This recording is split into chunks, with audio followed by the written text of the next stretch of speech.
Hi, this is weather from இப்போ trade education. இந்த வீடியோவில் நம்ம என்ன பார்க்க போகிறோம்னா, நிஃப்டியில் நாளைக்கு நம்ம என்ன ட்ரேடிங் எடுக்கலாம், ஸோ டெக்னிக்கலாக நிஃப்டி என்ன ப்ரிடிக்ட் ஆகுதுங்கிறத தான் பார்க்க போகிறோம். வாங்க நம்ம வீடியோக்குள்ளே போகலாம். நிஃப்டியை பொறுத்தவரை நாளைக்கு வந்து நமக்கு எக்ஸ்பைரி டேயில் வந்து நம்ம என்ன ஒரு ட்ரேடிங் பிளான் செட் பண்ணலாம் அப்படின்னு பார்த்தீங்கன்னா, நாளைக்கு வந்து ஒரு சப்போர்ட் பாயிண்ட் வந்து 22,568 இருக்குது.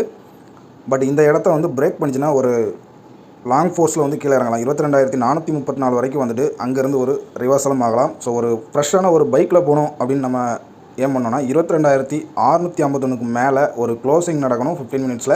ஸோ அப்படி ஒரு க்ளோசிங் வந்து நாளைக்கு ஒரு கேப் அப் ஓப்பனிங்கில் நடந்தால் அது வந்து ஃபஸ்ட்டு டார்கெட்டாக 22,702ம், செகண்ட் டார்கெட்டாக நமக்கு ரீச் பண்ண ரெசிஸ்டன்ஸ் லெவல் வந்து நம்ம 22,783 ஒரு ரெசிஸ்டன்ஸ் லெவலாக இருக்கும். ஸோ ஆப்ஷன் பையர்ஸ் வந்து 22,400 கால் ஆப்ஷனையும் 22,700 புட் ஆப்ஷனையும் வந்து நம்ம வாட்ச் லிஸ்ட்டில் வச்சுக்குவோம். ஸோ நமக்கு எந்த பக்கம் ஒரு பிரேக் அவுட் நடக்குதோ அந்த பக்கம் ஒரு ட்ரேட் எடுக்க ட்ரை பண்ணலாம்.